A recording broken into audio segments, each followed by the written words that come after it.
देख रहा था भारत मित्र सहायक परीक्षा का जो हुआ था, जो टीचर बहाली हुआ था, उनका जो सेंटर पड़ा था काफ़ी दूर 100-150 किलोमीटर की दूरी में सेंटर पड़ गया था, जो एक समस्या बन गया है। जो लोगों के लिए जो दूरी है वो बड़ी समस्या बनती जा रही है। तो उसी समस्या को लेकर डीसी महोदय पास आए थे, डीसी से मुलाकात करने। क्या जो डीसी से मुलाकात हुई? नहीं, डीसी से तो नहीं हुई, पर उनके असिस्टेंट से हुई।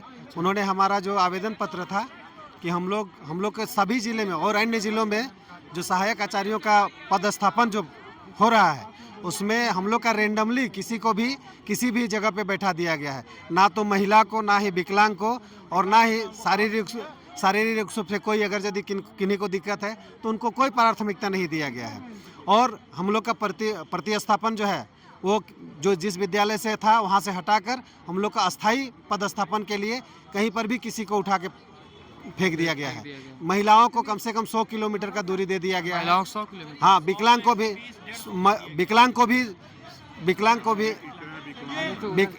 को भी 100 किलोमीटर से ज़्यादा दूरी मैंने उनको पदस्थापन कर दिया गया। तो इससे क्या है, उनका समस्या बहुत ज़्यादा हो गया है, क्योंकि महिलाएं खासकर अपना परिवार को भी देखते हैं और दूसरे के परिवार के बच्चे को भी पढ़ाएंगे। तो कैसे पढ़ाएंगे? अपना ही परिवार अगर यदि सेफ नहीं रहेगा तो वो दूसरे स्कूल में जाकर, इतना दूर जाकर एक समस्या से घिर जाएंगे और वो अच्छा से पठन पाठन का काम नहीं कितने करेंगे। लोग लगभग आए थे अभी आप लोग? लगभग हम लोग यहाँ पर अभी 400-500 लोग आए हैं। 400-500 लोग आए हाँ। हैं।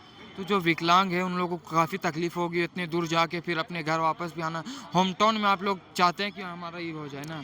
नहीं, हम लोग चाहते हैं कि हमको या तो अपना ब्लॉक में मिल जाए या बगल वाला ब्लॉक में मिले। हम लोग ऐसा भी नहीं चाहते कि हम लोग के घर के पास हम लोग को पोस्टिंग मिले, लेकिन अगर अपना ब्लॉक नहीं मिल रहा है तो बगल वाला ब्लॉक में मिलना चाहिए, क्योंकि सहायक आचार्य में हम लोग को ऐसे पेमेंट भी कम है और ऊपर से महिलाएं बहुत माने पारिवारिक समस्या से उलझी हुई रहती हैं और उनको तो कुछ ही नहीं मिला है। इसलिए उनको ध्यान में रखते हुए और विकलांग को ध्यान में रखते हुए हमको एसओपी के माध्यम से हम लोग को माने स्कूल जो पदस्थापन होना चाहिए वो होना चाहिए।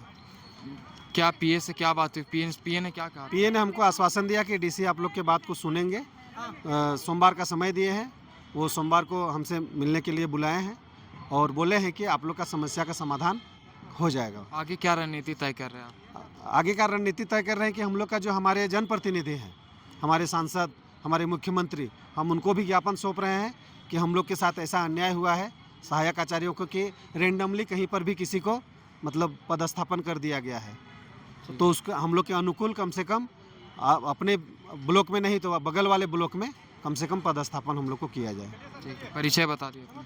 मेरा नाम वीरेंद्र कुमार महतो है, मैं बुंडू ब्लॉक से हूँ। एक और महिला हम उनसे जुड़ने की कोशिश करते हैं। अभी सहायक परीक्षा के हैं? जी शिक्षक है? हाँ, हम सहायक आचार्य में मेरा बहाली हुआ है।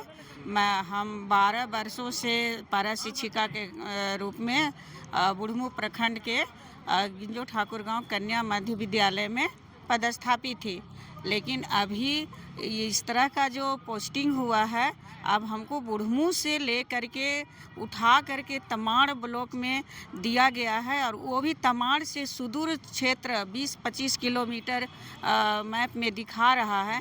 तो मेरे लिए सोचिए कि यहाँ से जाना क्या संभव है। और साथ ही मेरा एक बच्चा जो है सो दिव्यांग है, ना सुन सकता है ना बोल सकता है। मेरे ससुर भी 81 वर्ष के लगभग है और मैं सिर्फ एक ही महिला हूँ घर में जो कि मैं देखभाल के लिए। अभी स्थिति में हम कैसे क्या करें? इतना तो डीसी सर को सोचना चाहिए था कि मतलब महिला लोग को हम थोड़ा अगल बगल का ब्लॉक दे। उस ब्लॉक में नहीं देते, लेकिन अगल बगल ब्लॉक में देना चाहिए था, ताकि मन लगाकर जिस कार्य के लिए हम लोग पदस्थापित हुए उस कार्य को सुचारू रूप से हम लोग कर सकते थे। लेकिन अभी तो ऐसा लगता है कि, और दूसरा चीज़ है कि जब अभी विद्यालय बंद है तो भी ये तुगलकी फरमान के जैसा अभी जा कर के वहाँ योगदान देना कहाँ का न्याय संगत है। सारे विद्यालय बंद, आदेश दिया गया है? आदेश दिया गया है, लेटर अभी जारी हुआ है। तो ये तो 6 तारीख को अगर विद्यालय खुल रही थी तो उसी में जाके अपना योगदान देता लोग, लेकिन अभी तो सारे विद्यालय बंद हैं। अच्छा। तो अभी तो इतने दूर दराज एक तो जाना और आना क्या संभव नहीं लगता है। मेरे लिए तो और भी डिफ़िकल्ट है, और मेरी उम्र को भी लोग नहीं देखे कि जो उम्र दराज थोड़े हो गए हैं वो क्या डेली अप डाउन कर सकेंगे या अकेले उनको लिए रहना संभव भी किसी नहीं से है। क्या आप मांग हाँ, करते सर से हम लोग यही निवेदन करते हैं कि ये इसको थोड़ा अच्छा ढंग से अगल बगल का ब्लॉक में महिला लोग को या जिसकी उम्र थोड़ी हो गई है उन लोगों को सुविधाजनक विद्यालय पर स्थापित करें ताकि वह सुचारू रूप से अपने लक्ष्य को प्राप्त कर सके। हैं? ये बेटा आप हाँ, ये मेरा बेटा है जो कि इसका जैक बोर्ड 3 फरवरी से एग्ज़ाम होने वाली है। अभी इनको हम अकेले नहीं छोड़ सकते हैं, इसलिए मैं इसको ले करके एकांत में इसको पढ़ने के लिए भी मैं बैठाई, लेकिन यहाँ शोरगुल से संभव नहीं हो पा रहा है। यही मेरा बच्चा है जो कि दिव्यांग है, सुन क्या नाम बोल है नहीं इसका? सकता है। सुन बोल नहीं सकते। नहीं, सुन बोल नहीं सकता है। इसका नाम आदित्य नमन, आदित्य नमन। आपका नाम क्या हुआ? मेरा मनोरमा नाम है। अच्छा, तो आप जैसा कि देख सकते हैं ये बच्चा है, ये माँ है और इनका जो ये पद स्थापित ये काफ़ी दूर, कितने 20-25 किलोमीटर दूर। नहीं नहीं, अच्छा, ये हमको अब रांची से तमाड़ अंदाज लगाइए कितना रांची से देवरी- तमाड़। तमाड़ वो भी और 25 किलोमीटर जोड़िए बुढ़मू प्रखंड। अच्छा, रांची से 28 किलोमीटर बुढ़मू वो ठाकुर गांव पड़ रहा। हाँ। और ठाकुर गांव से आप तमाड़ सोचिए कि कितना 130-20 किलोमीटर होगा। लगभग 150 किलोमीटर की सफ़र आपको कि इतने दूर उससे पद भी स्थापित। मतलब NH रोड से भी अंदर घुस करके है, सुनने में आ रहा है।